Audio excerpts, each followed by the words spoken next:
Yeah, so basically as the plaster cures, it releases plaster dust, which messes the pH up. It's got a very, very high pH. So if that sits on the plaster, it's going to discolor it. It can leave pock marks. It can do all sorts of stuff. So these pools should be brushed twice a day.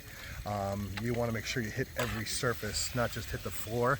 You want to hit the sides. You want to hit the walls, any crevice, because as that dust is being released, it will settle anywhere.